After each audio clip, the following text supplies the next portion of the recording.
Cheers, queers! What's on the big gay agenda today, Theora? Today, we're doing a super special, not secret, I almost said secret episode, super not secret episode about why we love the series Love Design. Woo! This show was something. I really like the fact that we got architecture, but we'll get into that in a little bit. Yeah, it's more than just love, there's also some design, as the title tantalizingly implies. So we're going to get it. This is an episode just dedicated to why we love the series. This will not be a scene-by-scene breakdown. This is just going to be an overview of why we loved it and why our audience loved it. So thank you to everybody that participated in our social media posts about asking you why you love Love Design. So we'll be reading out your responses at the end of this episode. If you're looking for more Love Design content than just this episode, head on over to YouTube where we have select episodes where we reacted to it for the first time. They're in highlight formats because copyright, and there's blue boxes because copyright. If you're not into that and you find that annoying and you have $5 to spare, head on over to Patreon where you can get access to the entirety of the Love Design series with us reacting for the first time. It's a gay old time over there, so check it out if you can. Yes.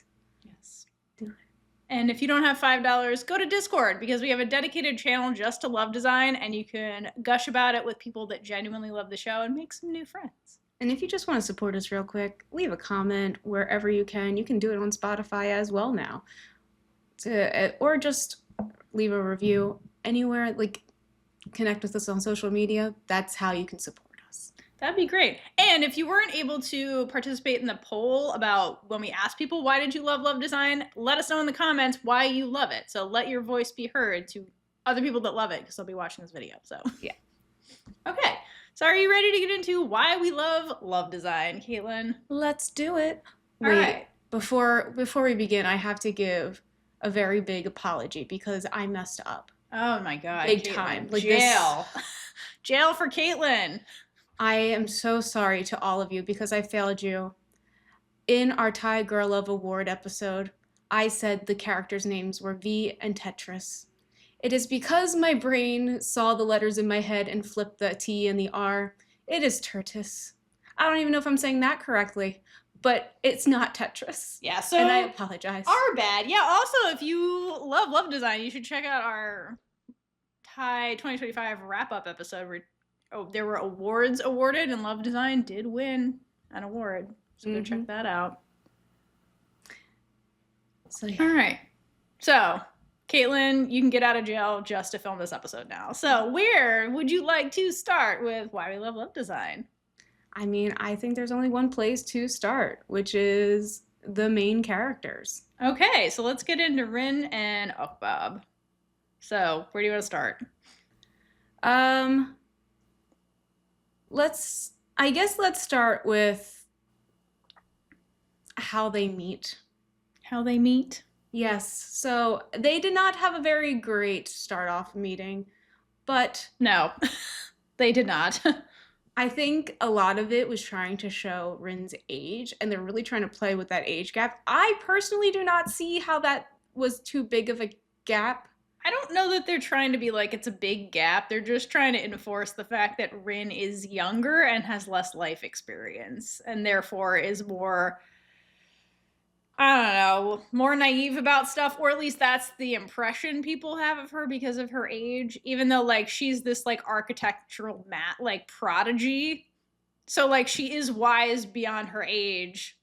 And that's, I guess, something people wouldn't assume about her. So it's kind of like their first meeting is like, don't judge a book by its cover kind of situation. Mm-hmm. So I think that's what that was all about. Something that's really random that happened in their first meeting is that all of the desserts were crushed. So, like, do you think that the person working there just had a vendetta against all of them? Yes, I think the person that was selling the desserts didn't own that place and was like, I'm just the person that I get paid minimum wage to be here, and then had to listen to Aokbab go off about all the architectural flaws of this building, and is like, bitch, I make like chump change, I don't own this place. Had to listen to that. Then Rin comes in and causes a fucking scene, and then she's like, get out of my store, get out of the store, and then was just like mad at both of them. That's my headcanon. And I think she's like, and never come back. Customer service people don't get paid enough for that shit. That was the vibe. She was pissed off. She's like, I hope they never come back. Yeah, exactly. let me ruin this for them. But they already paid, so she's like, because like Aokbab pays before she gets her desserts. I think that woman was just like turned around and was like smashing them. It's like, get out of here. Fuck you guys. It's not a good example of customer service, but an example of customer service that's just over it. I mean, that is the customer service experience for the person working in customer service. Speaking as somebody who's worked in customer service. Something I want to say about Rin and Aokbab, I think just in general about them, I like that it was an adult relationship, first of all, and they did not have a high school backstory. I think that is weirdly unique to the Thai girl love genre, and I love that. I love that they didn't have this weird high school thing. They had a connection in the past, but they didn't realize it, and I actually like that better than your typical, like, I saw her once in high school, she threw a pen, like, you know, these like weird things that were just like, I must marry her kind of shit. Like, no, I like that they just like had this happenstance meeting, and truly their first conversation, like to your point, was about architecture, which is an art kind of in a way, which is the thing that connects them ultimately. So I like that it was like more genuine. Yeah, it was organic. Like their meeting was like happenstance, because there's a lot, you know, in the Thai girl love genre, in any romance genre, like there's tropes that you're going to play with. That's just writing, actually, and mostly romance has a lot of tropes. So their trope is like they had this accidental meeting kind of thing at this coffee shop / bakery they just both happened to be at. But the conversation they have was not like irrational or like kind of like out of nowhere. It was like they were both talking about their specialties that they're in their careers kind of thing. They're both like experts in their own way. They have a difference of opinion kind of situation. Like Rin thinks Aokbab is like swindling or hustling or whatever when she was like trying to be helpful, but like it came off to somebody else that comes into half the conversation, you know? So it's like not a far-fetched first conversation. And it was pretty organic. It wasn't like this like, oh, I fell and happened to fall on your lips kind of situation. Like, yes. You know what I mean? Like, it was organic and made sense for two architects to have this conversation, especially one who's like fierily passionate and is like, you know, burn down the system, fuck the man kind of shit. Like, and this young guns a-blazing architect prodigy, and then this like Aokbab's like the stabilizing force. That's why her brothers are like, please come run the company because we don't know what the fuck we're doing. Like, she's this like grounding, stabilizing force who's just like very good at picking these things out and was like trying to be helpful, but then it got misinterpreted. But it wasn't like a contrived misinterpretation. It felt organic. Like their first meeting felt very organic. And I appreciate that about them. Yeah, I mean, it is. There's aspects that were fresh. I'm sorry, just like Rin parking right behind her car with the scooter. Yeah, that was fucked. Like, I agree. That was what the heck. That was some fucked up shit. You have a scooter, you could like lean that against the building. She was just being a dick though in the first couple of episodes, like just being a dick. Which like, I'm glad they got away from. No, I'm glad. Like, and like to be fair to Rin, okay, because like. No, I was mad at her the first couple episodes because I felt bad for Aokbab because Aokbab, again, doesn't want to be here. She's like, I don't want to be here. I'm here because my brothers. And then I have to do whatever it takes because my brothers are failing at saving our mother's business. Really, this is all the brothers' fault. This whole thing is the brothers' fault, is what I'm saying. Men shouldn't be in charge of stuff is one of the themes of the show, honestly. Your brother shouldn't be in charge of the business. If there's a brother and a sister in a business, put the sister in charge. That's the moral of this story, honestly, if you really think about it. Which I'm here for that kind of propaganda, to be honest with you. I'm here for that.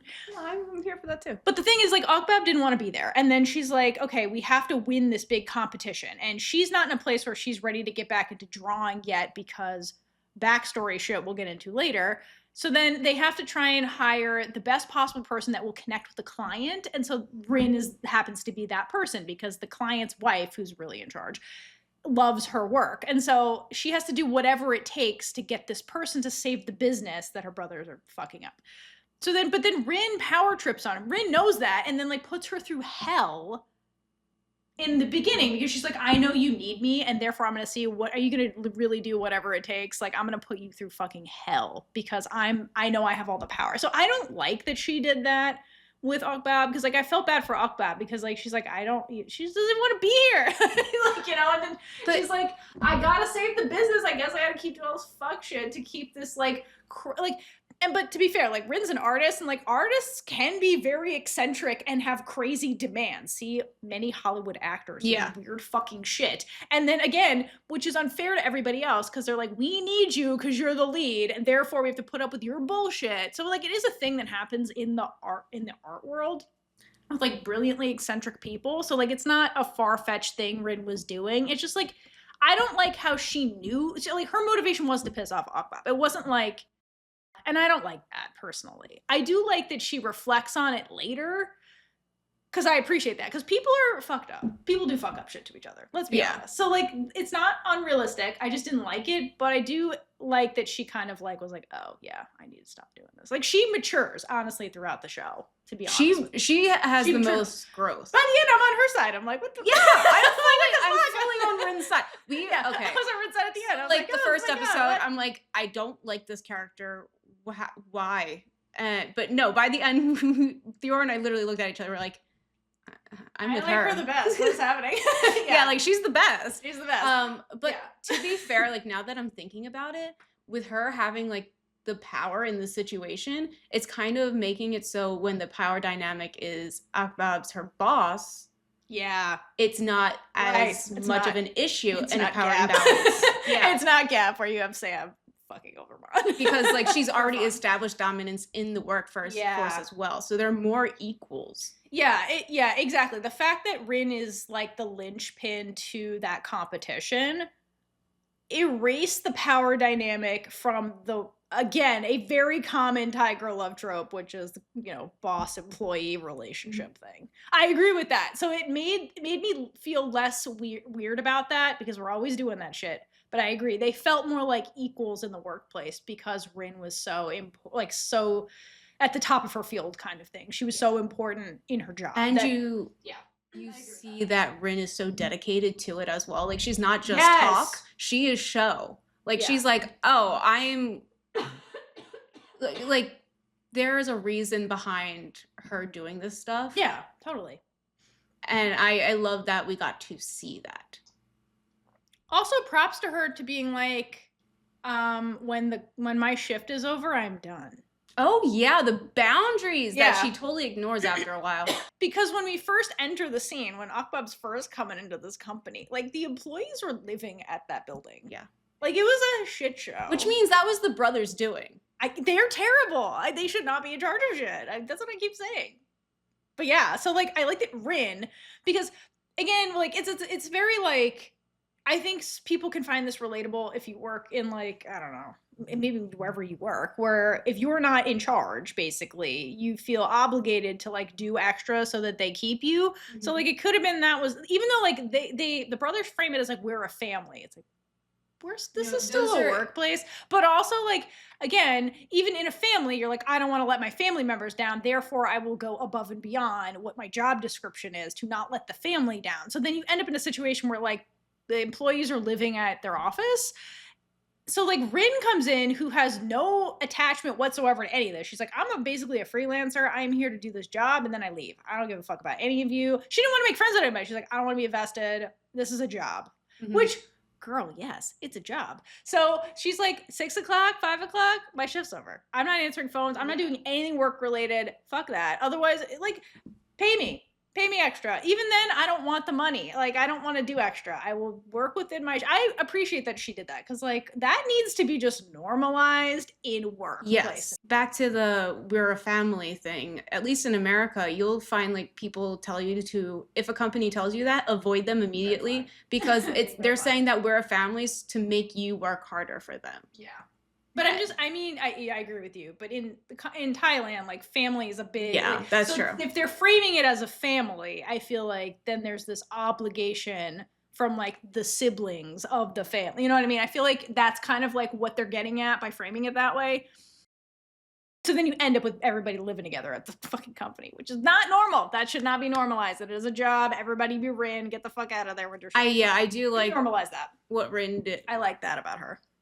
Because hopefully maybe that would inspire other people too. That's what I was going to get at, because if everybody felt obligated as like a member of the family to go above and beyond to please the dads, you know, which are the brothers in charge, then they're willing to sacrifice a lot of themselves for the family kind of thing. But then Rin, who has no such familial attachment, and she's so important, can break that cycle and be like, no, set boundaries. That's normal. And if they let her do it, then that opens the gate for everybody else to be like, I'm gonna go home at 5 o'clock. And you slowly start seeing people go home, and then like Aokbab starts being like, everybody get out of here. Like she has to like kind of like set the stage, but like Rin is the example of like it's okay, and the bosses say it's okay kind of thing. So it's important that she did that for like everybody else's well-being. Yeah, and I think even when Akbab came in, she was full in on like people staying late too, because it's not until Rin did that she noticed like, oh, no, maybe we shouldn't be keeping people. Yeah, I think she was just like, why is this place gross? And she's the one that gets a maid.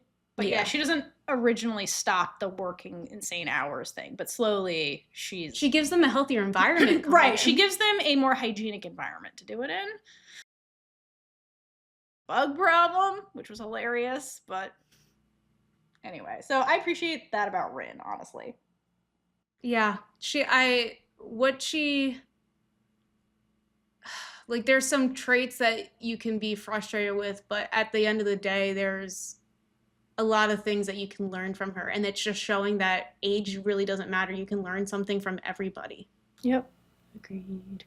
I will say other thing about them and just tone of the show is that it is more, I like the style of the show. First of all, it's like that, it's more like the elements of like cartoon. It might be manga, I'm not entirely sure because I'm not super familiar with manga, but it's very like cartoonish, where they have like the cartoon, like this character's exasperated, this character's like, they will blush the cheeks and they'll do things like that.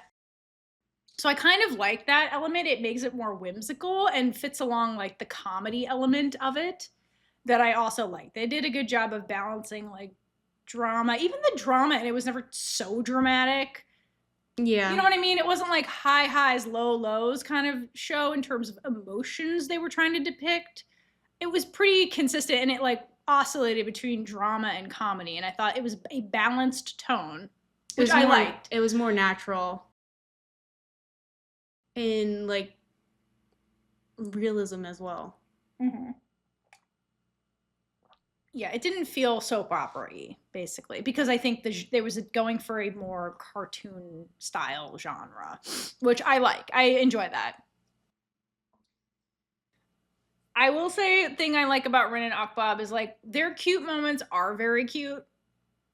Like their tone is playful a lot of the times, and it's like adult playful, if that makes sense. You know what I mean? They're not like childish as a couple. They're not slaves to their emotions. Like they behaved like an actual adult couple, which again I appreciate. Yeah, even before they were actually a couple and like they're just pretending to be the couple. I think they were in Japan and it was like at night and they were walking down the street. They were just being so cute together. Yes. And I was literally just looking at it, I'm like, huh, that's actually cute. Like that's really cute. It's cute. I'm forgetting the first episode. Which is just the character traits that I don't like about Rin. That's what I mean by that. But yeah, it's very, I can see why people love to watch them. Yeah, because exactly. They do learn from each other. Yes. We do see them talk. And they act like adults. They have conversations, like they're in the same profession. Like I enjoyed that aspect of their relationship. And they're both committed. Yes, very much so. I also really love, one of my favorite things about their relationship is Rin constantly trying to fight Mind. And I thought that was really fucking funny. Like, especially like when Mind starts stalking Aokbab and like at the house. Okay, which is just weird in general. We're gonna rant about her later because I have so many things to say about her and her plotline that just pissed me off, honestly. But this is the happy section of this episode. But I like when like anytime she shows up and like Rin calls her like an old hag and like tries to fight with her. It was just so funny. Like anytime she would banter with Mind, it was really fucking funny. Like the way she's so fierce. In our reaction videos, I'm pretty sure if I had to sum up Rin as a character, I think I compared her to like a Pokemon, because she's one of those things that once you like capture her attention, like all you have to do is like feed her, keep her fed, and then she'll fight for you till the death. Because she kept doing that over and over again. I was like, you're That's just what that meant. you're a little Pokemon. Yeah, she's great. And I love that about her. I love that. Yeah, that's very true. She's a Pokemon. Okay, so you're those Pokemon fans out there, your challenge, I'm challenging you. If Rin is a Pokemon, which Pokemon is she and why? Write that in the comments. I don't have any thoughts about that. Maybe Pikachu. I don't know. I don't know who's the hungriest Pokemon, but also other thing I just love about Rin in general is on that same vein is that I love that she was a food motivated female character. Because breaking stereotypes of like women don't eat on film, which like to be fair, the Thai girl love scene constantly is breaking that because we have to sell noodles to people. But she was food motivated, which is a whole nother thing than just like depicting women eating food, because that was like taboo for a long time, at least in Western media, because like women don't eat. They gain weight if they eat, that kind of shit, like misogyny and stuff like that. But I like that she was food motivated because that's so real. Yeah, it's so real. Shoulder shape. And the way she dances when she's eating and is enjoying it. It's so relatable. That. It's relatable. Because I'm like, that must taste really good. No. Like I feel your emotions right now because I feel like everyone's had that one food that you just eat and you're like, oh, this is everything so right cute. Now. And then the show does make me want to eat Japanese food all the time because like they're constantly eating it. Product placement for Japanese food. For Japanese food.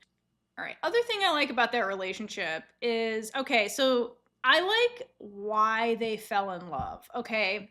Because this is a show that sets up two architects working towards a common architect goal, right? Okay? And they're in the same profession. But the reason they fall in love is through art, which I love. I like the concept of artists falling in love because of each other's art kind of thing. Mm-hmm. Because art is such a unique medium to express like yourself and like your emotions. It's kind of a way to like bare your soul in a way. So the fact that Rin fell in love with Aokbab's art is like, again, it was like her art was speaking to, like the part of Aokbab's soul that she saw in the drawing, or the emotions Aokbab was feeling was like resonating with her. And that's a beautiful thing about art. It's kind of a way to connect with the artist in this, through this magical medium of, through their creation. So I like that that was the basis of why they fell in love. And to me, some people I guess could watch it and be like, that's so far-fetched, that's ridiculous. How do you fall in love with somebody through like a piece of art? But you have to understand that they're both artists. So with Rin also connects with her art in a similar way. So when she's evaluating somebody else's art, especially in her medium, which is drawing houses, she's going to connect with it in a different way than like somebody who isn't a big passionate architect would. So I like that. They were kind of connecting through it's basically like a common language between the two of them. So they were speaking their own language through their drawings. And I like that that was the start of it. And then when you get in the special episodes, like it kind of comes back to that like the art is the thing that ultimately connected the two of them. And they speak to each other through that language. So Aokbab drew the first drawing that drew Rin's attention. And then at the end, Rin draws the last drawing that like, it's about them, but still like is conveying all her feelings like with the drawing of like the I love you thing, kind of like full. So it was very full circle. I like that as a concept for two artists. To me, that makes total sense as a reason for them to fall in love. And it's really, really cute to see because Rin had to have memorized that thing in her head. Oh yeah, like that means that was that impactful to her. She connected with it so much that it like that happened. She might not have remembered every detail, but like, or she remembered how she felt, or like, but that's what art is. It gives you the same feeling. But she remembered the drawing because she remembered the drawing style because when she saw it in Aokbab's house, she's like, that drawing style looks really fucking familiar. And that's when she's like, did you go to this place in Japan 3 years ago? Because she's remembered the drawing style. That's what I mean. Because she's an artist who's used to evaluating that kind of stuff, like it would stick with her more than like your average person. Yeah. So it wasn't a far-fetched concept for like their love story. It very much fit. I like that about them. Because some love stories are very far-fetched. You're like, she threw a pen in high school and now we're in love. And it's like, what the fuck is that? It's like, what? No, this doesn't make any fucking sense. This made sense, even though it seems fantastical is what I'm saying.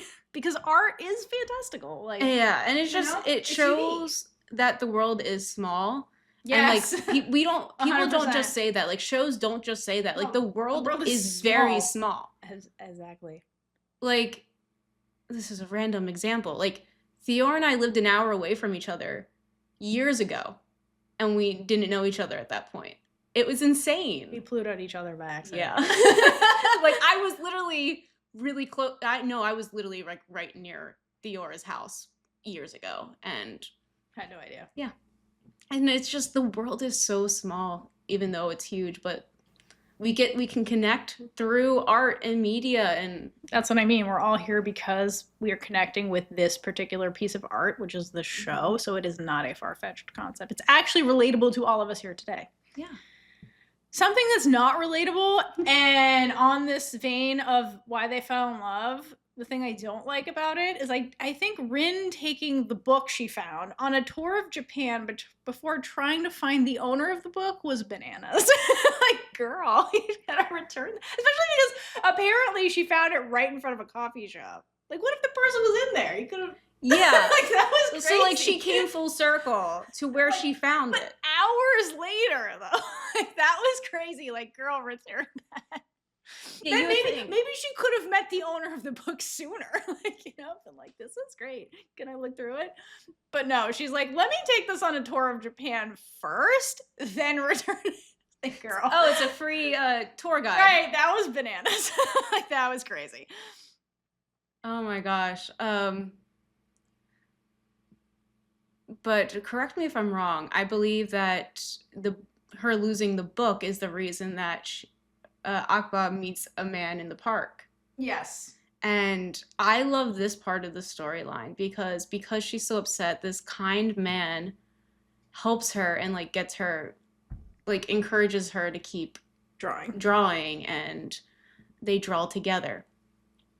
And then later that day, or at some point, we see Rin go try to meet the architect that she connects with, and also fell in love with their work.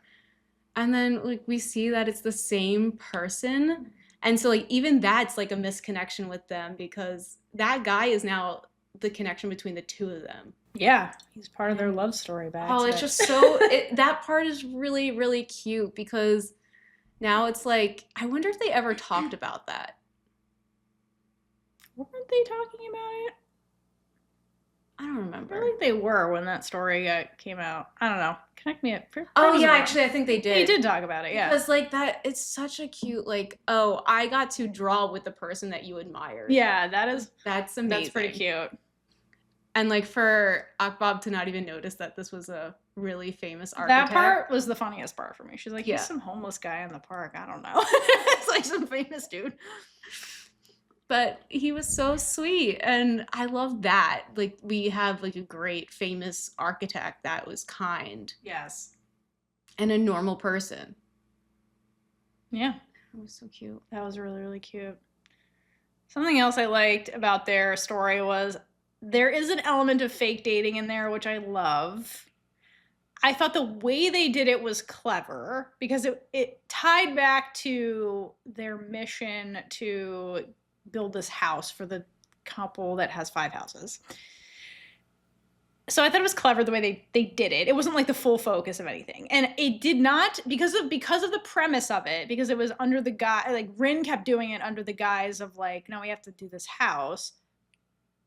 It did not turn into like the misunderstanding trope, which is very, very common with fake dating shit. It was very much like they knew it was fake. Like both of them knew that this shit was fake, but they would like lose themselves in the fake dating scenarios that Rin was crafting, which is the best part of the fake dating trope. So it's the best part of the fake dating trope without like the weird shit, which is the misunderstanding trope that keeps the fake dating going. It didn't last too long. I think it was strategic the way it was in the story, and it was effective, personally. Yeah, I agree with that. And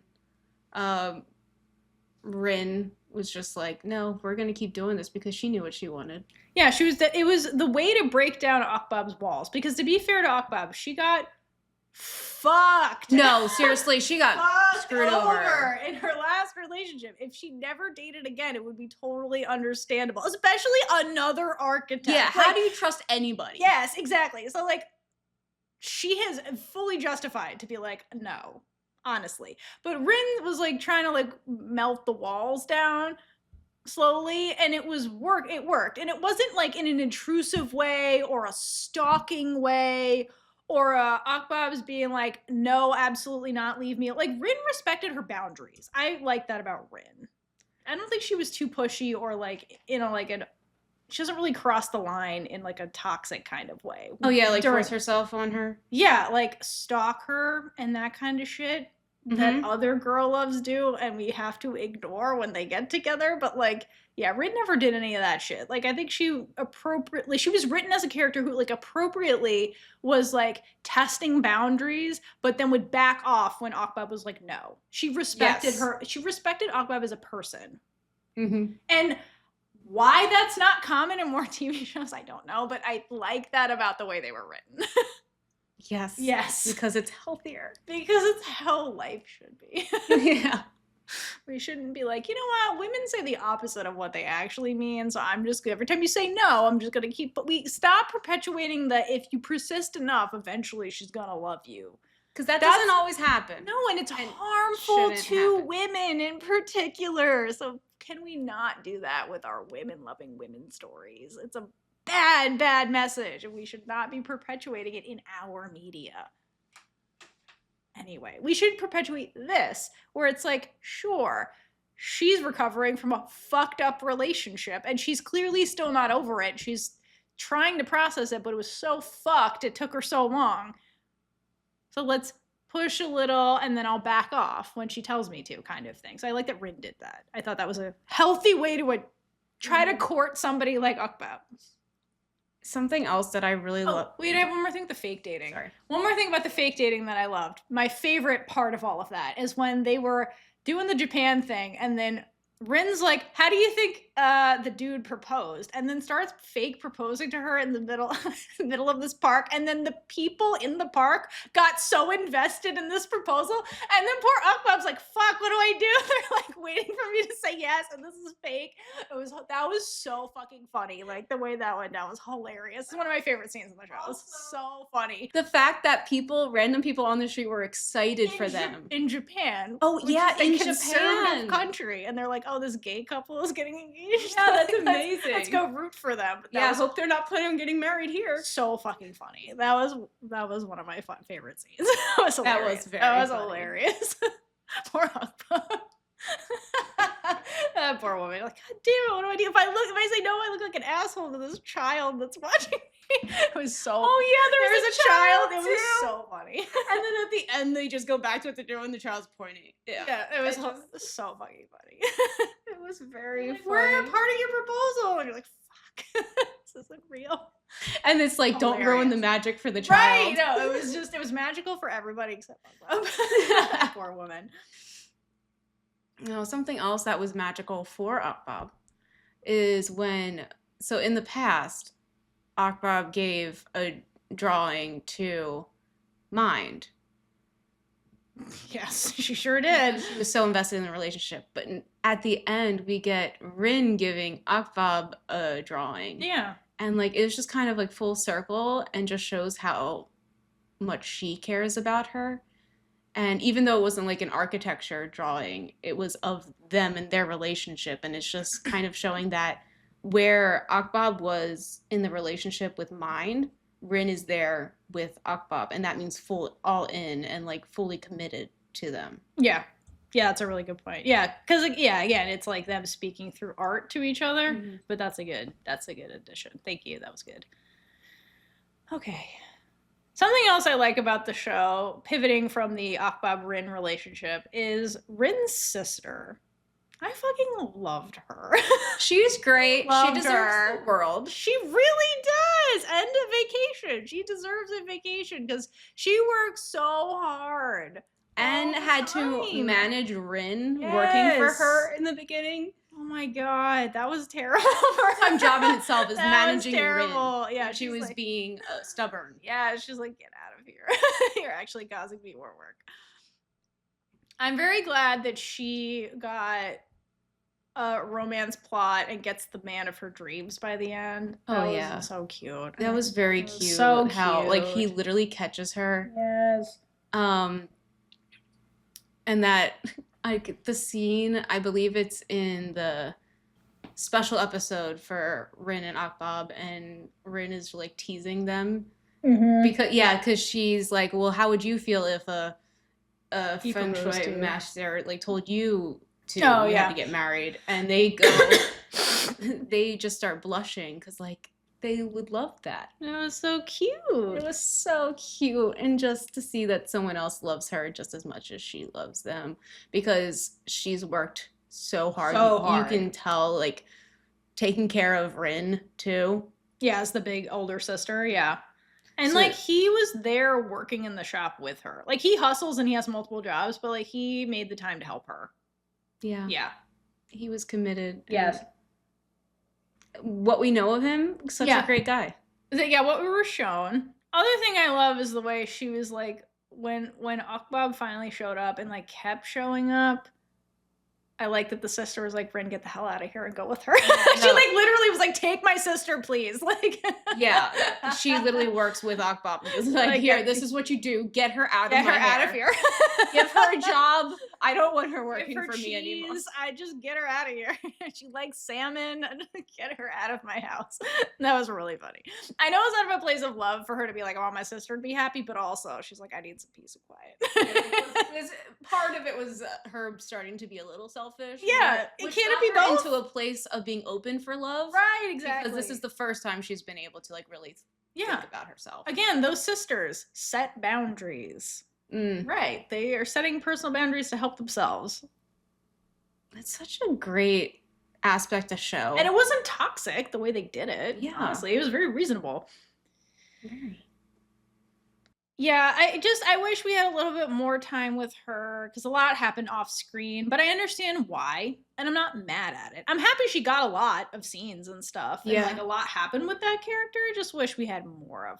Yeah, personally, I wish she was, like, fleshed out more. I know why we can't do that. Right.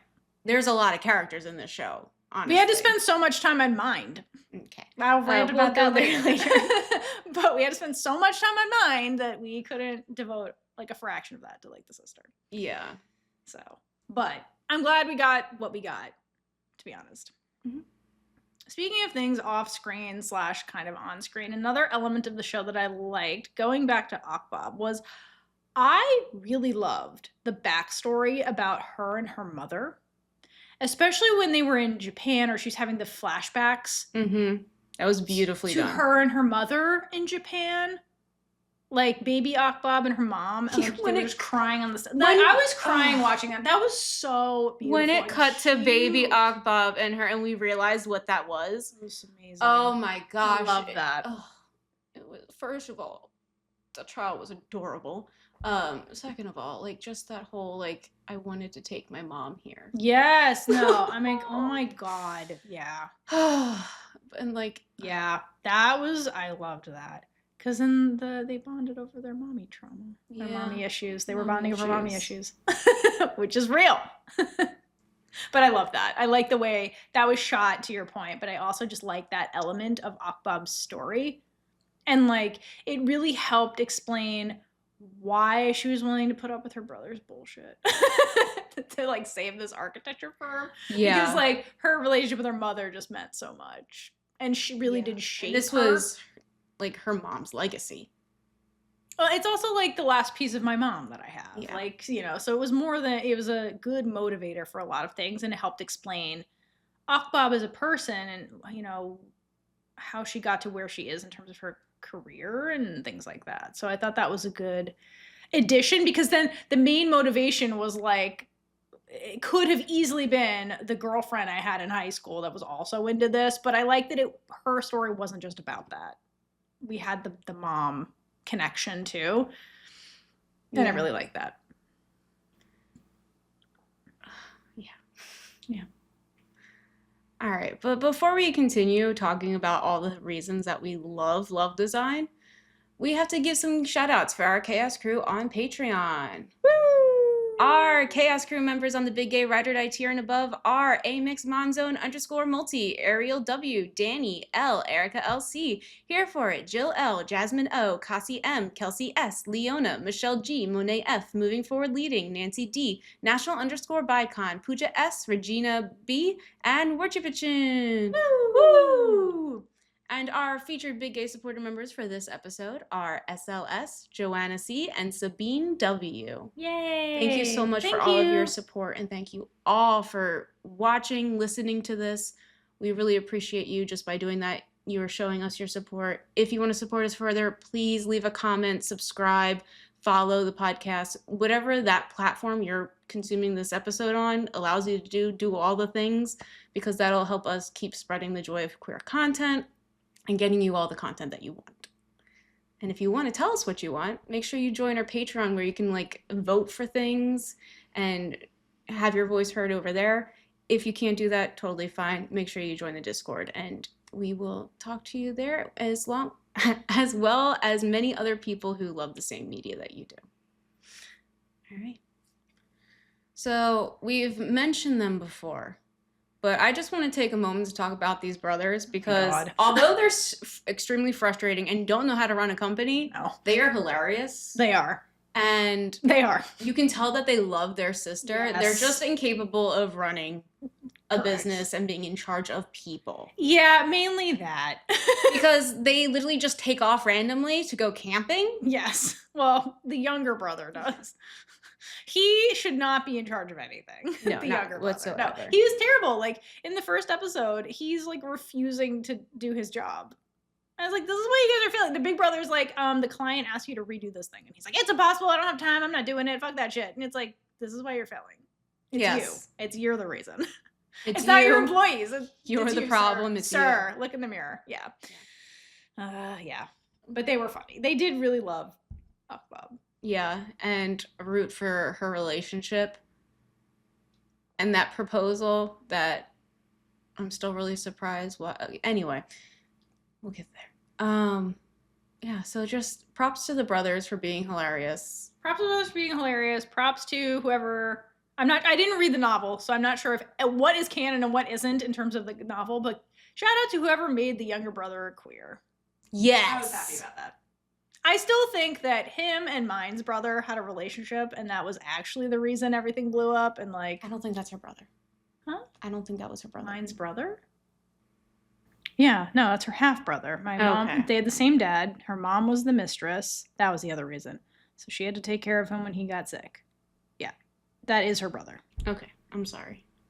Anyway, yeah, I think that Aokbab's younger brother and Mine's brother, T, I guess, they were together, and then that was actually the drama, and then they broke up, and that was why because our relationships that are romantic must mirror our business relationships, and I think that's why they really fractured, and then neither of them ever really got over that breakup, and then especially T, and then T was like, I'm gonna take you down because you left me or whatever, and that was really what was happening. Yes, that is true. That was what was happening. Very true.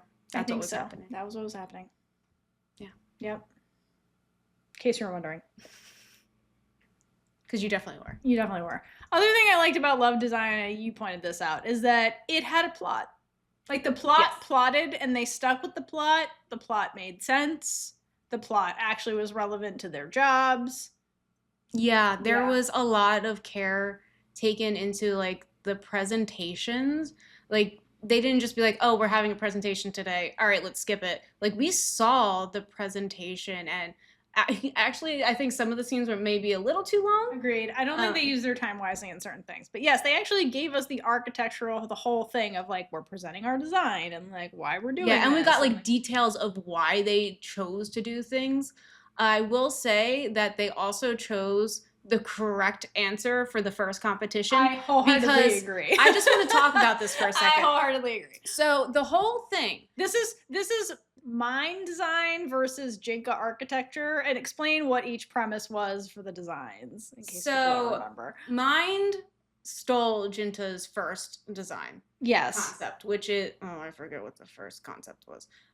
Which is... It was the Japan concept. That's where you guys fell in love. Therefore, it's about the two of you. It's about the love in the home. Yeah, it's about your love. Yeah, exactly. So Jinta thinks that the best follow-up to this would to be honoring the wife and her grandmother's relationship for the couple's new home. But to be fair, they had 20 minutes to put this shit together. Yes. Actually, that's a lie. Because the reason they had this is because in the background, Aokbab was fiddling with the design. Yeah. And I think originally, like, the house belonged to the grandmother. Yes, it did. So that's kind of what preserving history and their memories. I think this is really her mommy issues coming to light. That's fair. Because she's like, if I had something that my female superior relative left to me, I would cherish it and want to relive all their memories. But yeah, the house is for the couple. Yeah.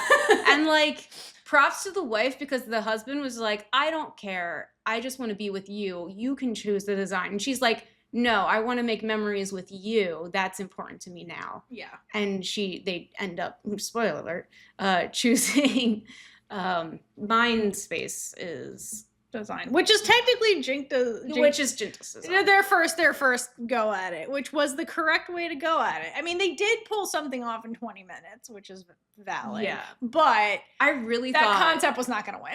I thought because the show is based on Rin and Aokbab that they were going to choose that one. I was like I'm like, come on, you're not going to convince me that was the right design to do. Right. And then they went with the other one, which so made sense. So thank you, Love Design, for choosing the right option.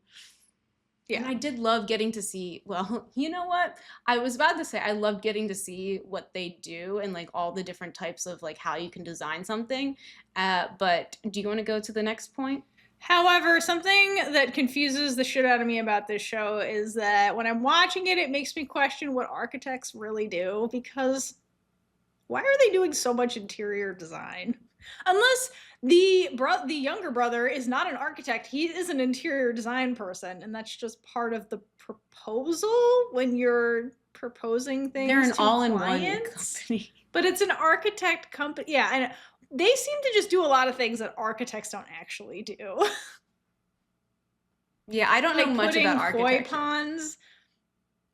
Do architects really do that? Do they do landscaping? Right, are they doing landscaping design? Like, it just seemed like a lot of stuff that architects don't actually do, because my brother-in-law is an architect, and that's not what he does. You did mention to me off camera, like, there's subspecialties. So like, no, I said that on camera. Yeah, oh, on there camera? there are subspecialties, but like interior design's not one of them that I'm aware of. But yeah, like a lot of his job is designing it, pitching it to the client, and then he goes on job sites when they're constructing the building to make sure all that is going well, and they're using he's involved with like making sure they're ordering the right materials so that the walls are structurally sound and that kind of stuff. Like, that didn't seem to be a lot of what they're doing. But again, is that romantic? You know what I mean? Like, this is fiction, but it just made me question a lot of like, what exactly are architects doing? Because they seem to do a lot of shit that is not what architects are doing. Also, like, how much sway does a feng shui master really have on the design of the building? Because when they first start the show, the design, the friction between the brothers when Aokbab enters the scene was that the feng shui master was like, you need to redo this. I want more water element. And then her proposal that gets accepted was like, she's like, change the color scheme. And it's like, what does that have to do with the building? Like, I feel like you can paint that shit whatever you want after it's built.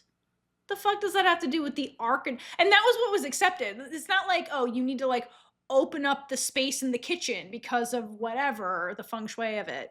It was not like actually pertaining to the building of the house. It was like how it was painted. Yeah. I'm like, what the fuck does that have to do with the architect? Like, anyway, that was crazy.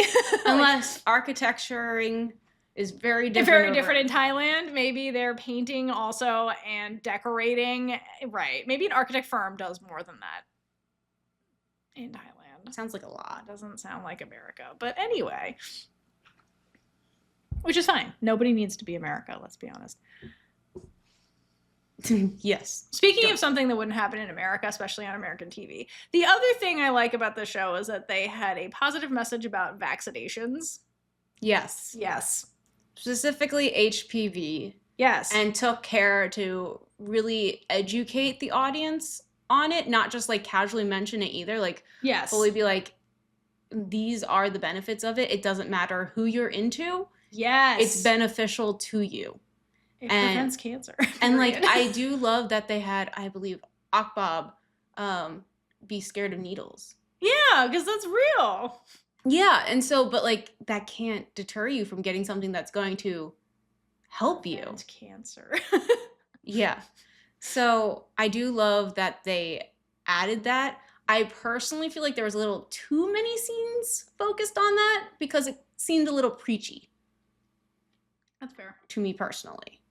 But I do love that they had it, and like, it really brings awareness to it. And I think mentioning it a few times is definitely drives home the fact that like, it's important. This is important. Don't forget about it. And the repetition makes it stick in somebody's head. And I feel like there was somebody on this production that this hit really close to. Yeah. Which is why this was included. So, one, I'm sorry for them, but like, thank you for trying to bring awareness to the greater population. The other thing about the repetition with this vaccine is that it is a multi-dose series. So like, it would come up multiple times in real life because you have to get multiple shots. That's fair. Not super unrealistic, but I get what you're saying. Okay, so along the vein of that plot line also involved the side bitches.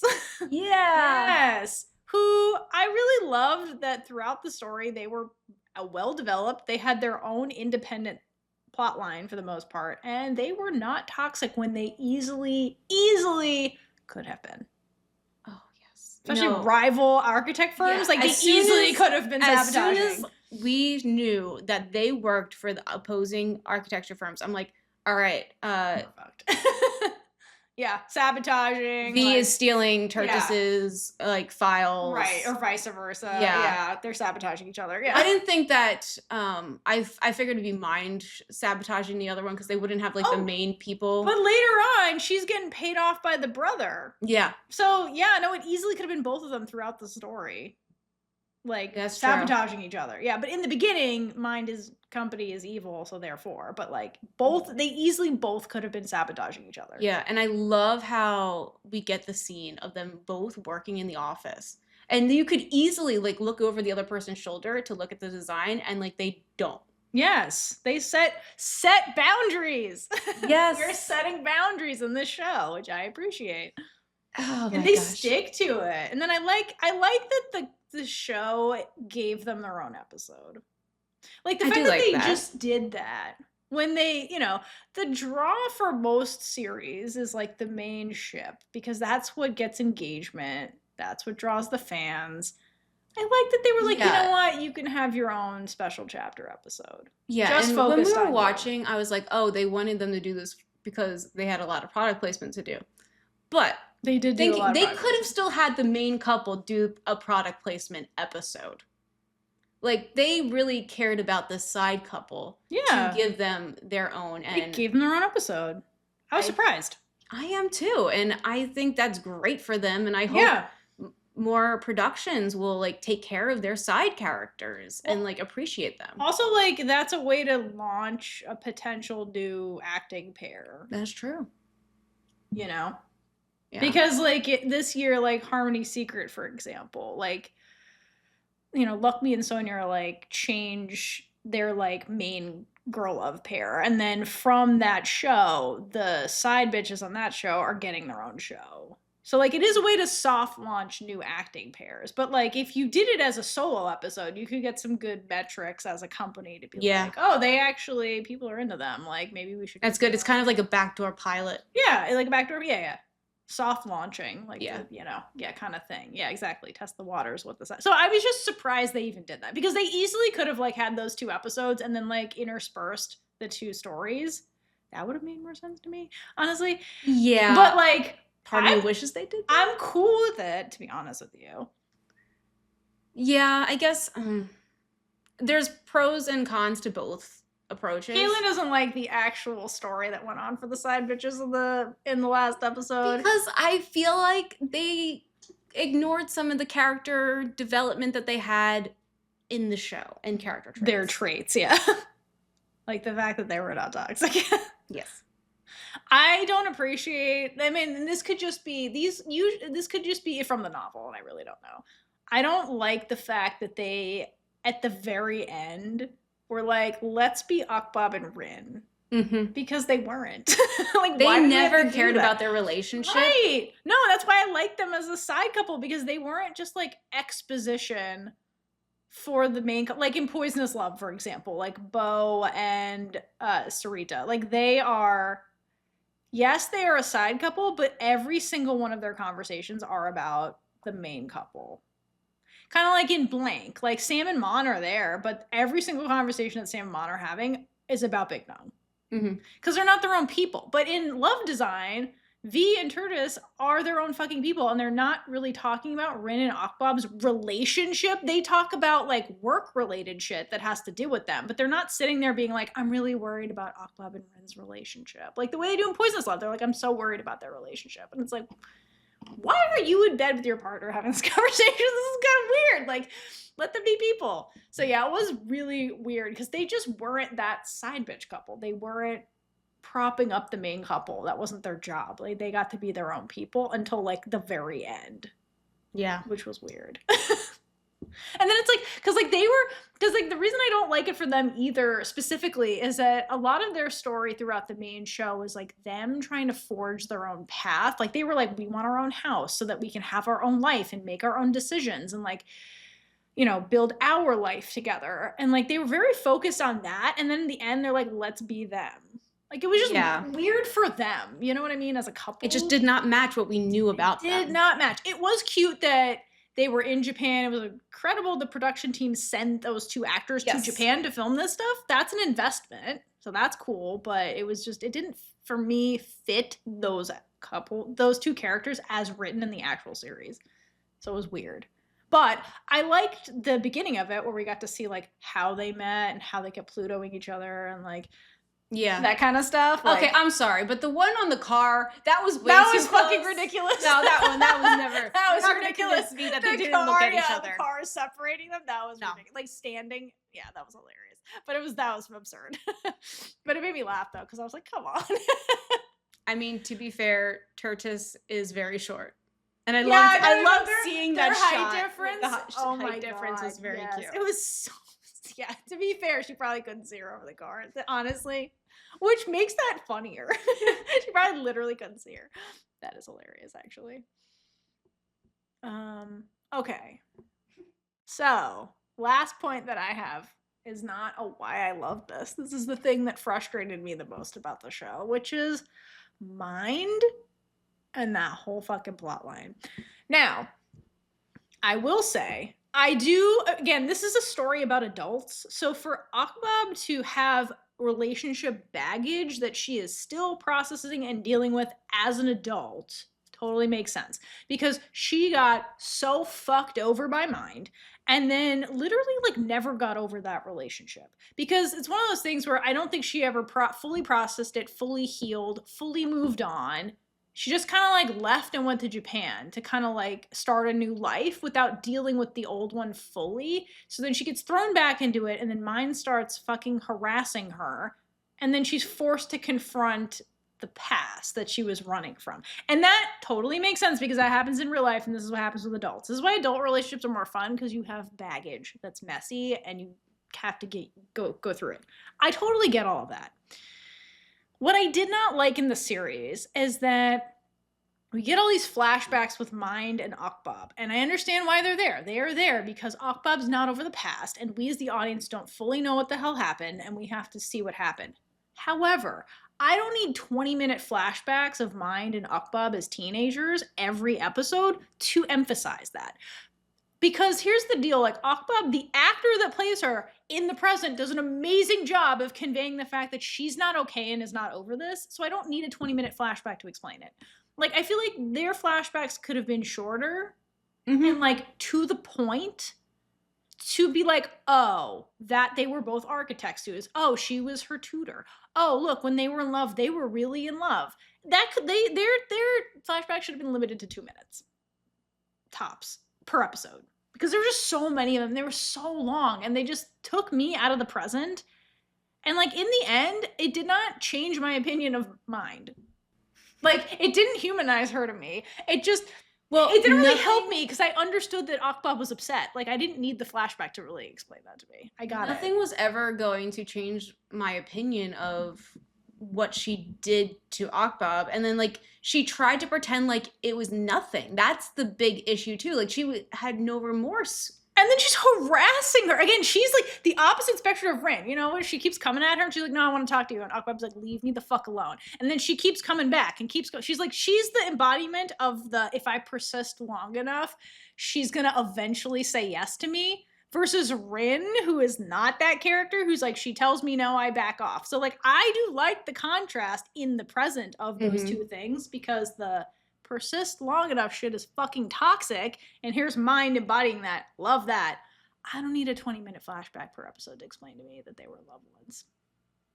To me, that was a giant waste of time.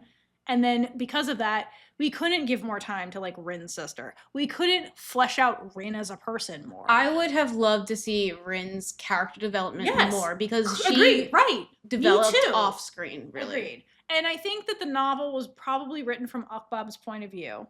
Hence why she's the focus. Makes sense, because how are you going to get flashbacks if Rin's the main character? That doesn't make any sense. I feel like this is a single point of view novel, and so Rin, you're seeing her develop through Akbab's point of view, and Akbab's not going to see everything because she's not with Rin 24/7. So like that made sense, but like on screen in visual media where we don't have Akbab's inner monologue constantly, I would have liked more time dedicated to Rin versus like really slow, elongated 20-minute flashbacks with Mind.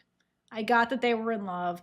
I just think they used their time very unwisely when it came to that shit. There was so much time dedicated to that one character.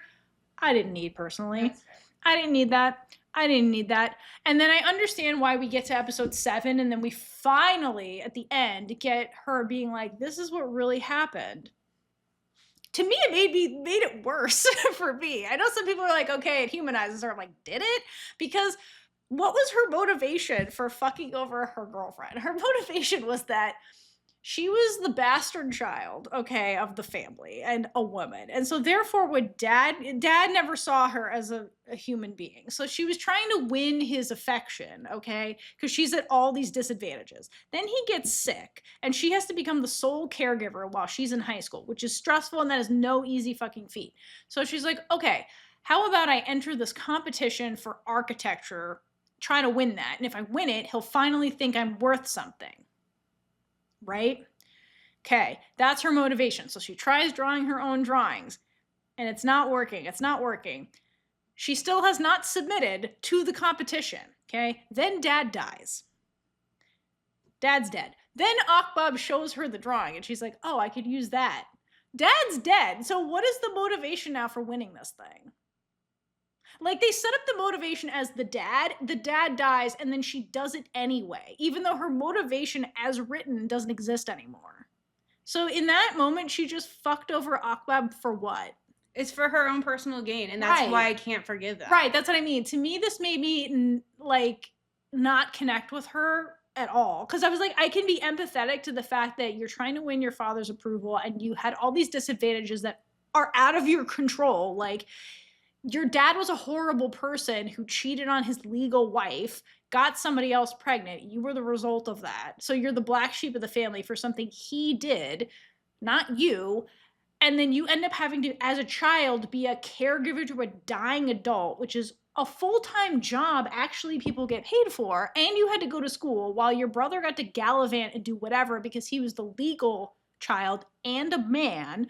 And so it's like, yeah, your life fucking sucked, and I empathize there. However, you literally fucked over Akbab for no reason at the end of the day. Because, like, had the dad still been alive and she was doing that, sure, then the motivation played out. But that's not the sequence of events the show showed me.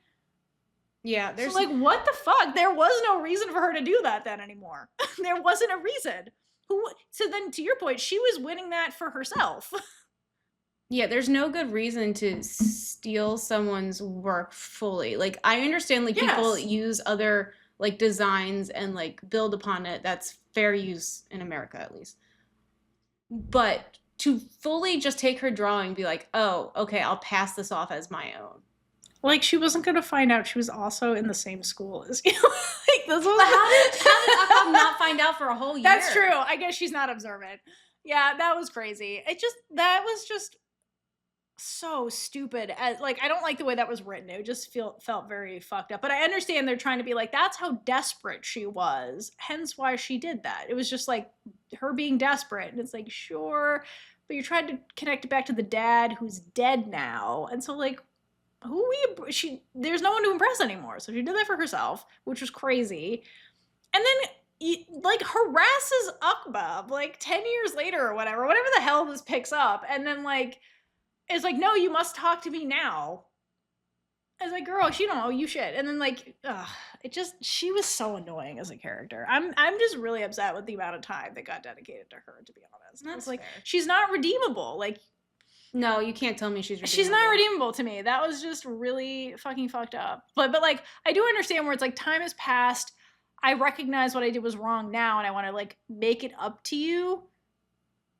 But like the way she went about it by literally harassing Akbab, like it reads more like Mind felt guilty and wanted to not feel guilty anymore. Yeah. Hence why she was trying to go after Akbab, who was literally saying, leave me alone. We're broken up. I'm over this. Like, leave me alone.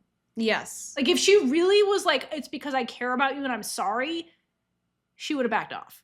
But she didn't. So it's like the character doesn't read as genuine to me, is what I'm saying. Like, I'm given information and then it doesn't line with her actions. And it's like, I don't think this is a reliable narrator of a character. That's my take on her personally. And so she annoyed me so much because she gets so much fucking screen time. I think that's very fair. But with that, I will say the confrontation scene between Mine and Aokbab in episode 7, I do like the way they shot that scene. Like, a lot. Because if you think about it, their whole fracturing was because of the drawing, right? The drawing of the house that Aokbab did. And then they meet at this, like, I don't remember where they were, but the way they're framed is like, there's this painting behind them of a house, and it's like a house hanging off of like a cliff a little bit. Okay, which is kind of like their relationship, if you want to use that as the metaphor. And like the thing that's lit is the painting, and Mind and Aokbab are standing in front of it, and they're in the dark, right? Because it's like that their relationship has hit rock bottom. You know, they're in the dark, and it's like, can we get to a better place? Can we get to reach for the light kind of thing? Or is the light in the past with that house that I drew before you fucked me over kind of thing? So I do like the way they shot that scene. I thought that was really well done for like their situation and the conversation they were having and that kind of stuff. So I did like that. And I like that Aokbab stands up for herself, and she's like, oh, you mentioned that you thought we never broke up. Which, what is with people being like, we never technically broke up, but I fucked you over, and then we didn't speak for 10 years. Like, what? You're like, what do you think? You have a girlfriend for that whole time? Are you drunk? Like, what happened? What the fuck? Like, it's over. She's literally, Aokbab is literally dating Rin openly. Like, you're done, guys. Like, what the, that was crazy. So she's like, for some reason, you need to hear me say this. This is me saying the words directly to you. We are broken up.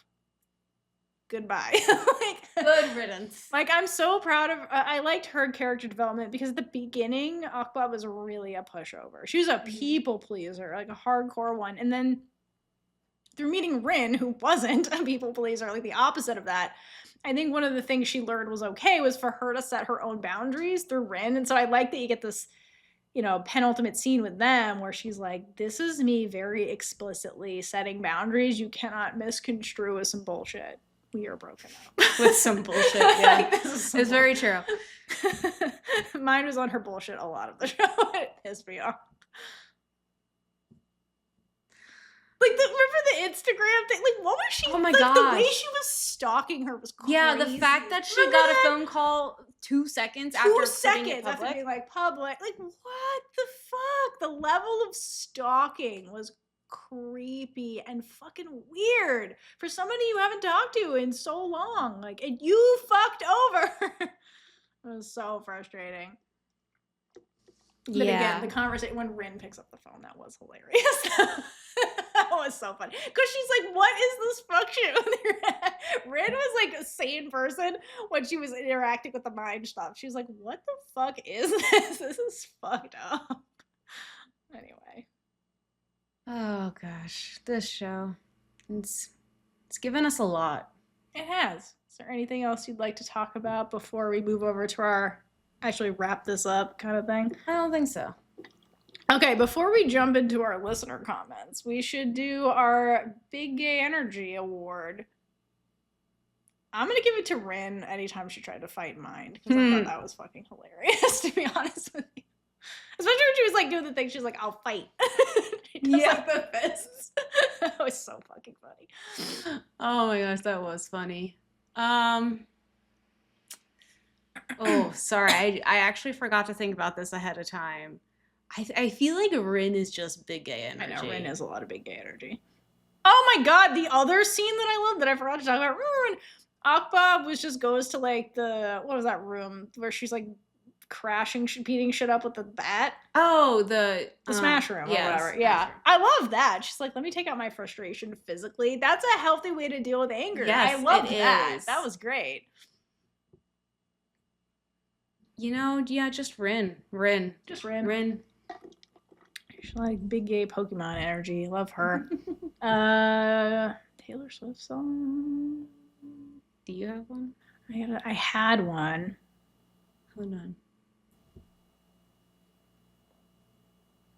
Oh yeah, Taylor Swift song. So my Taylor Swift song I think encapsulates love design is "Watch It Begin Again," because that's a song basically about somebody who had their heart broken, and then like took a while to get over it, and then just randomly kind of it happened again. So like on a Wednesday in a cafe, I watched it begin again. So that's kind of like Rin and Aokbab, right? Like they met on a random Wednesday in that cafe, and then like that was the start of their relationship kind of thing, and it, you know, kind of like progressed. And especially for like Aokbab, who was not like I like the song too, because it's like you're not necessarily like looking for love, it just like happens when it happens. And I felt like that was very much them, because like Rin wasn't looking for love either, and it just kind of happened. And then Aokbab really was not looking for it. She was so focused on the business stuff and trying to like get back to Japan. She didn't have to deal with this, but then she was forced to kind of like confront her past that she kind of didn't really process, and after doing that, like she was able to love again. So I think that that's a good song for them. Yeah, that's fair. I think because we spend so much time with Mind and Aokbab, I'm going to say no. Oh, Bad Blood is I'm going to say Picture to Burn. Because that's a good one. Mine is just another picture for her to burn. Oh, seriously, they should burn that photo. I'm gonna go with Bad Blood too, because baby, now we got Bad Blood. Also, Rin. This is Rin meeting Mine. She's like, we got Bad Blood. Rin is look what you made me do. Look what you made me do. Yeah. Also. Oh my god. Okay. All right. So those are our last thoughts. So now we're gonna shoot over to our listener comments to see why our listeners loved love design, and we're gonna start with Patreon. So first up from Patreon is Raina W, who writes, I love the chemistry between the two actresses. The cinematography and directing is amazing. There's a sense of maturity in the storytelling. Yeah, I agree, because they actually treated the adults like adults. They're adults. Yeah. Yeah, and to be fair, this is another series we got this year that filmed in multiple countries. They whenever you went to Japan, you should tell Idol Factory, because it didn't rain when you were there. You guys got the good weather. They got fucked. They really did get the good weather. I do like the fact that, like, cinematography wise, they did a lot in both locations, and like I said, they did a good job with the lighting, and lighting again great. To me is really, really hard. And it's very perfectly lit. Yeah, they did a good job. They did a good job playing with light. And again, in a show that's supposed to be about art. So, yeah. Thought it was fitting. All right, the next comment is from Zori M. And they said, Rin was so funny to me. 2 scenes that made me laugh the most were, 1, when that bug flew onto Rin's shoulder and Aokbab slammed that either clipboard or binder on it, trying to kill it and missed. Rin saying she broke her shoulder had me cackling out loud. God, that was ridiculous. And 2, it's not really a scene, but Rin's interactions with Mine, where she is basically calling her old and a hag, had me dying laughing every time. Those were so funny. Anytime she was forced to interact with her. Other thing about the series that I liked, that I forgot to mention, I love the plot twist about the mole being the maid. Because Oh my God, that yeah. was hilarious, first of all, because like, what? But then the fact that they like gave us the maid at the very beginning of the show. And remember they had that like 5-minute sequence of like this actor playing the maid actually cleaning the whole fucking place. Oh, and then we're like, why? clean We're so like, much. this poor actor had to do this and that, but that was meant to be like, yeah, she goes through literally everything. So then when you find out she's the mole, it's not surprising. But like, I was like, oh my God, we're actually gonna Like watch they her film sped this. through it to the fact that she Yeah. had to clean a lot Had to for clean them to get that much footage. I know, that poor actor. You're a real champ. I just thought that was funny the way it was shot, and then like the plot twist of the maid was really, really funny. I mean, they humanized her about why she was doing that. I just thought the reveal of it was the maid was really fucking funny. Also, the way they are all there at the bottom of the stairs with the maid was really funny. Next up from Patreon, we have Cassie M, who writes, It took me a while to get hooked on love design. I like the light, funny tone, the graphic inserts. Rin talking to the stones, that was really fucking funny. And the banter between the leads, but didn't think of them as a romantic couple. Early on, Mind, Aokbab's ex, was feasible as a romantic partner too. This changed with the Japan episode. Sorry. From then on, I was fully on board with the Rin Aokbab train. It pays to have a good director. Fuse. Okay. Directed this in between, quote, the loyal pin and 4 elements because love design looks stunning. Interesting. I guess I just loan out these directors. On the one of the lighter girl loves, but well constructed, well written, well filmed. Velcurve's first girl love is really well designed all around, pun intended. Thank you, Cassie. Also, yeah, I forgot thank you for the reminder. This was Velcurve Studios series, which was great. And they did Uranus 2324. Which was a fucking excellent movie. It was movie. great. Yeah. It was. Favorite Free and Becky thing so far. Same. All right, next comments from Neha R. Because of the pilot, I initially thought the show's entire premise would take place in the house they were designing. Same! Yeah, I was same. so confused when too. it wasn't. Same. We're on the same page. But I'm glad it explored much more. I loved how both characters shared a passion for architecture, and it became the foundation of their love and understanding. Yes. It was also displayed through the locations and frame choices. Love was never their ultimate goal. It happened naturally as a byproduct of their devotion to their craft. Yes. They truly complement each other in both work and life. Aokbab helped Rin build a successful career without compromising her ideals, and Rin became the reason Aokbab rediscovered the fun in drawing. I especially loved how straightforward Rin was throughout the story. She never sulked or expected others to guess her feelings. Ooh, yeah, that's a good one. That is true. She expressed her irritation, jealousy, love, and concern openly and immediately. Yes, you knew where you stood. That's true. That's true. That is very fair. Like it or hate it, she was an open book. That's fair. And that's a huge trope usually as well. Like, not. I mean, it's just goes back to communication. Life, being guarded with your feelings. Like some people are guarded. I'm a guarded person. I get that. Mm-hmm. I'm not an open book with my emotions. I get that. I have no choice. My face shows it all. Caitlin's an open book. So Neha continues, this made me love her character even more and made me believe that life would be much happier and easier if we said what we feel and pursued what we love without trying to please everyone or in Rin's case, anyone. To please everyone, or in Rin's case, anyone. Yeah, Rin's not trying to please anyone. Literally no one. Maybe her sister on some level, but that's about it. Yeah.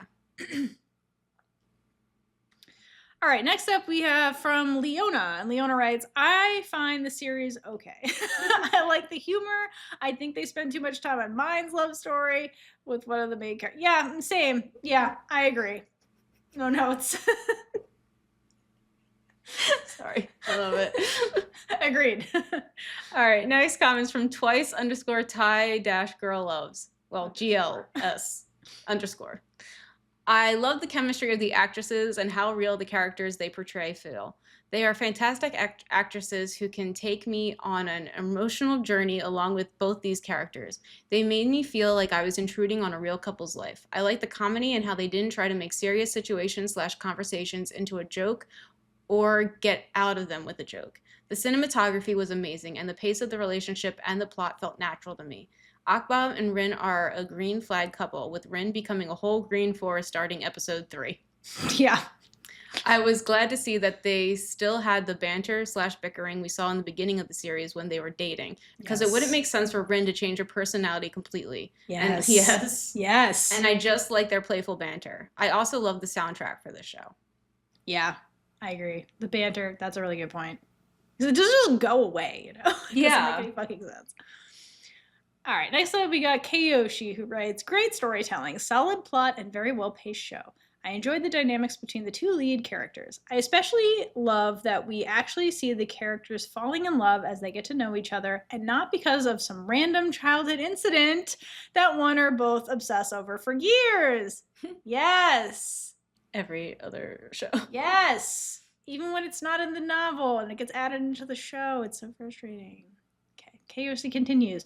Rin and Aokbab are polar opposites, but their mutual love for design and architecture not only brings them closer, but also helps them understand and even appreciate each other's perspective. Rin's rough edges. All the actors did a great job in portraying their respective characters. I really enjoyed watching it. Agreed. All right, next comments from BJR. One member of the main pair being toxic at the beginning is a Thai girl love staple, starting with the OG Gap. Yes, BJR, we totally agree. They set the stage, but we must continue this legacy for some reason. There are very few exceptions. Whale Store, ? Clarabelle, ? Yes! Taken as fiction, this toxicity can be pretty amusing. Rin's I know-it-all attitude is at least different than elitist boss or overly aggressive potential girlfriend. Yes, I totally agree. And Rin remains toxic toward Mine throughout. And I'm fine with that. You know, Mine earned it. Okay, it's not like it comes out of nowhere. Mine earned it. That's fair. She earned it. Mine earned that shit. I agree with you, BJR. I think that, like, of all they start off toxic, like, this one is, like, less. Yeah. I would say, because it was, like, Rin's personality that created, like, toxicity, like her defensiveness and that kind of stuff, versus, like, Mind. Again, compare it with Mind, who comes out, here's the thing, Mine and Aokbab would be like the Gap story, where it's like, meaning not Gap the story, but meaning it was like they start off, there's toxic shit in the beginning of the story, and then like we get better, where like they had the classic tropes, they had the high school backstory, right? Yeah. And then they meet as adults, and then Mind is harassing and stalking Aokbab. You know what I mean? That's how a lot of Thai girl loves start. And then, like, if they were able to heal and move on, then they would get cute, and we'd be like, oh, but like, you know, they worked through it and they got cute. After one character was stalking the other one for episodes, you know what I mean? So like their talk, like Rin and Aokbab's quote toxicity, like, again, it felt like this organic personality friction, not like a I'm stalking you and being a red flag kind of situation. Mm-hmm. I don't know. Yeah. Emphasize the stalking. Yes. Jesus Christ. All right. BJR continues. I especially like the apparent social commentary and love design. This is hard to explain without at least implying spoilers. The multiple pro-vaccination references are pretty straightforward. However, I think that there is a second message. The series appears to be telling the Japanese people that treating same-sex relationships as equals with straight couples will not lead to the downfall of Japanese culture. Both Rin and Aokbab are definitely fans of Japan. That's really cute. That's a good one. Also, set boundaries. Yeah. That was another really positive message. All right, next up we got Q432, who writes, Love Design is a beautifully shot show. The cinematography is so good. I love the graphic inserts in the scenes. Yes.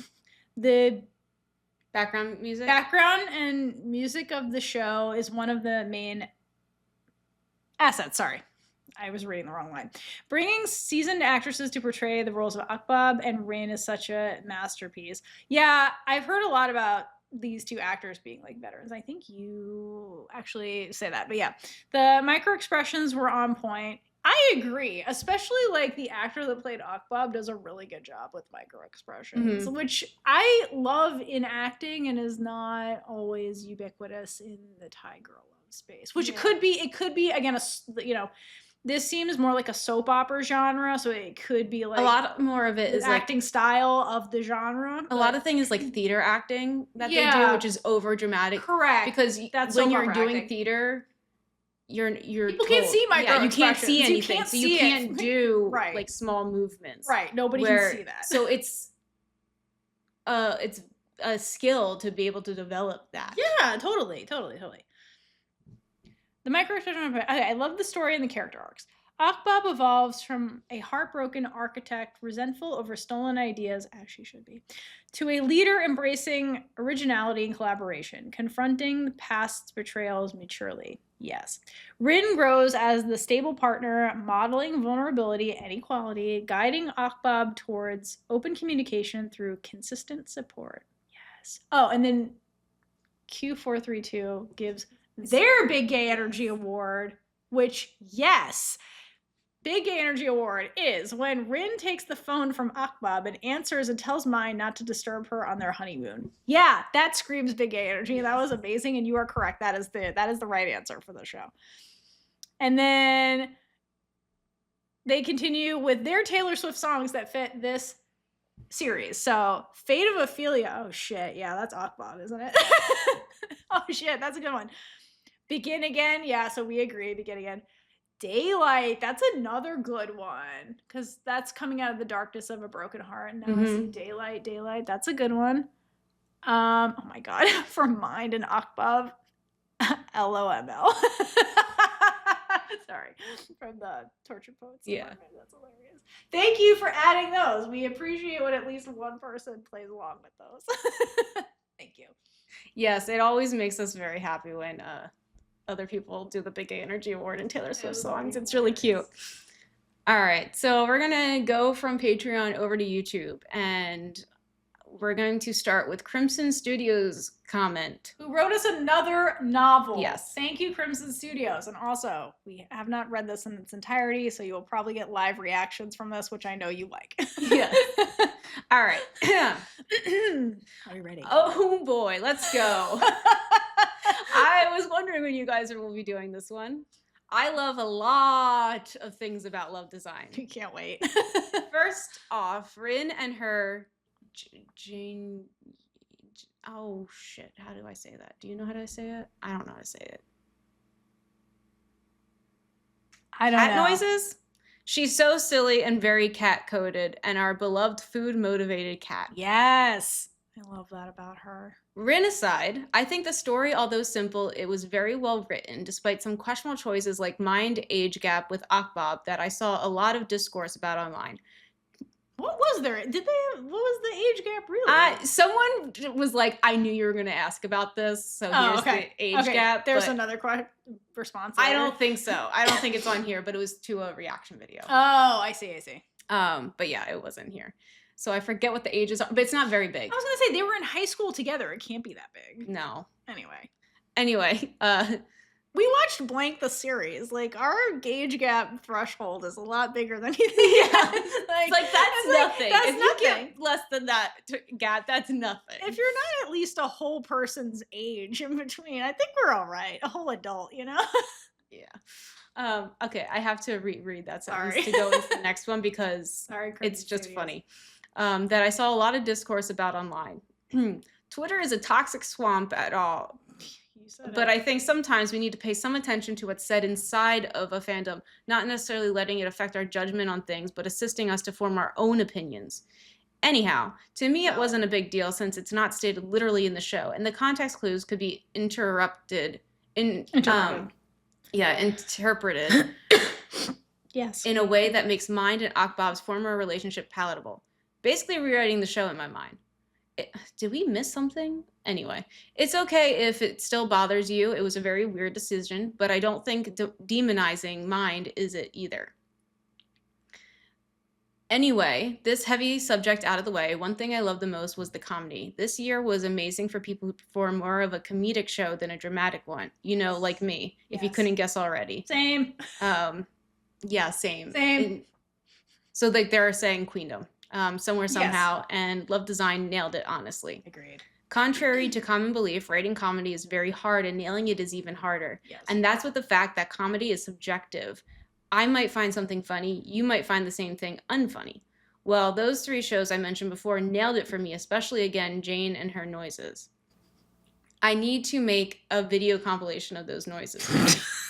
Do it. 3 laughing faces. My favorite joke was when those morons drunk a whole jar of plum alcohol thingy. Insane. Yeah, that's ridiculous. How are they alive? How did the owner was like, this is a good idea that I should give this to my well, he's like customers? money. He was money hungry. Then what if they like threw up all over their establishment? You know what I mean? I'm like, sir, he wasn't thinking through the consequences. He was not. Yeah, he just saw the dollar signs. All right, continuing. And neither of them backed down until both of them were shit-faced and barely were able to get back home. Ah, fun times. I miss that show, dude. I love that you give me stuff to read that I can like literally act out. I know, it's great. Okay, so they continue. I loved also how Aokbab and Rin always pulling one another's leg every time. Literally what happens when a rage baiter and a rage baiter are in love with one another, lol. But also, Rin is always trying her best to comfort Aokbab and trying to heal her wounds that were caused by Mind and her mother's death. Rin made Aokbab love art again and love. I'm a little biased because I'm an artist, and honestly finding someone like Rin who just loves me and my art like that is the dream, honestly. And also Tortoise, not treacherous, and V were absolutely adorable. And oh boy, they got me good. I had faith in Tortoise, but I would be lying if I said I wasn't fooled and thought she sold Aokbab like that. Yeah. I'm sorry. But like, I understand her girlfriend had money issues, but also V would never accept money like that. No. She might have broken up with Tortoise on the spot if she did do it. Yeah. She's cool like that. Absolutely. I needed more V in the show, and I won't forgive them for not giving her enough screen time. Again, less Mind. We could have got more other stuff. Speaking of screen time, oh boy, Aokbab's siblings. I love those morons, but they barely were in the show. I wanted more of them hanging out with their sister and being siblings and stuff. Yeah, that would be cute. Oh well. What I got from the show was nice too. Every one of the siblings feels very unique and have a memorable character, but you can tell they are siblings and had a tight bond. Speaking of tight siblings bond, Prim and Rin were sweet, especially that they clearly have no one else in the world but each other. Also, Aokbab Rage Room. It needed more screen time. Yes. I don't care. It was very funny. That was awesome. I was not expecting that, and that was a great scene. It was. That was fucking awesome. Thank you, Crimson Studios. Thank you. That was amazing. We appreciate you. And I agree with you. Okay, that epic comment concludes YouTube, and now we'll shoot over to Instagram, where we have a comment from call_me_whatever, who writes, other than being a cute rom-com with really good acting and beautiful cinematography, especially the coloring, the coloring is really good. Mm-hmm. I love the way the story was told.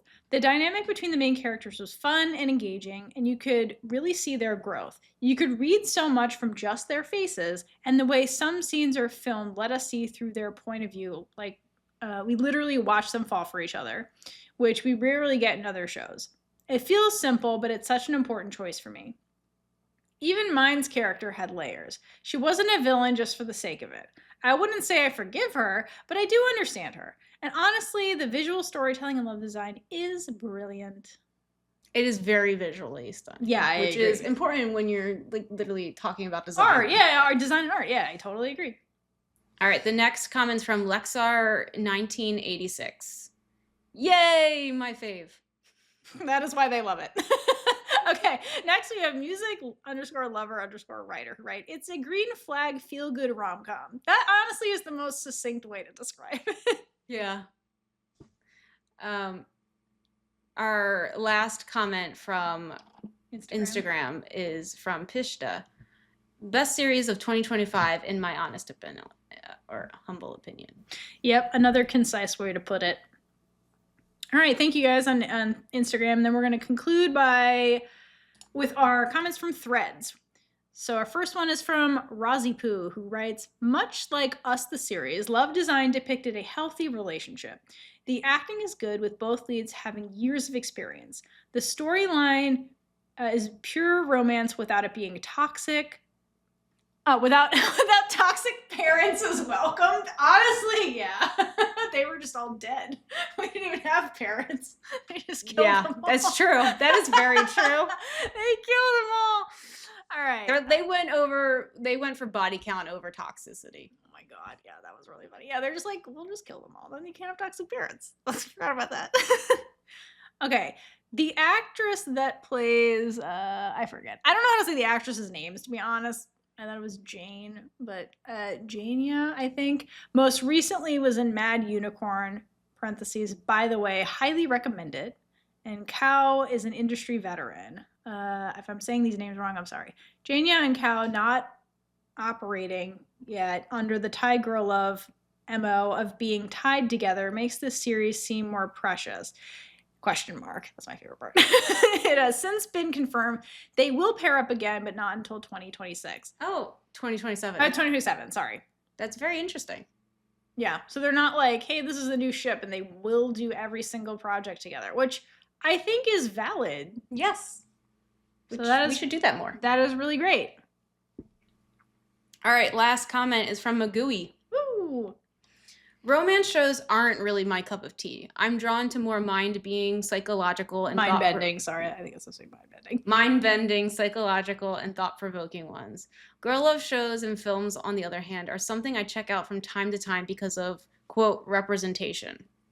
Early in the year, I dove deep into Thai girl love just to fill the void I was in with my current feelings.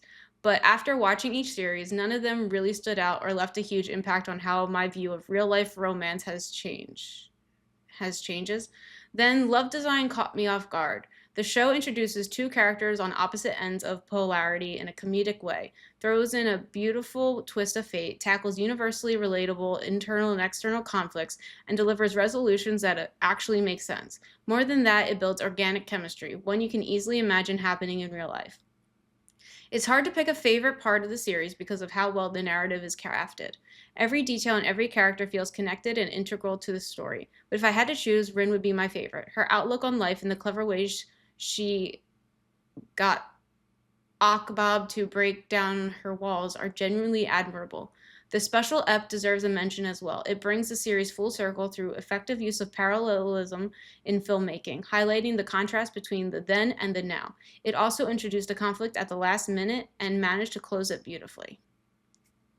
Woo! Ooh, thank you for your comment so much. Yeah, thank you to everybody that wrote in about why you love design. As you can see from the length of this episode, there's a lot of reasons to love it, and this was just a brief overview of what was great about the series. So again, if you can think of something else, another reason why you loved it, please comment below, comment on an episode, add us on social media, and let us know why you love design, because there's lots of reasons and we can't capture them all in one relatively short episode. So I hope this is a little taste about why we loved it and why everybody out there loved it, and I hope you enjoyed this. Yeah. And if you made it this far in the episode, you're challenged to leave in a comment either on Spotify or YouTube, wherever you can, or if you just want to message us, that's fine too.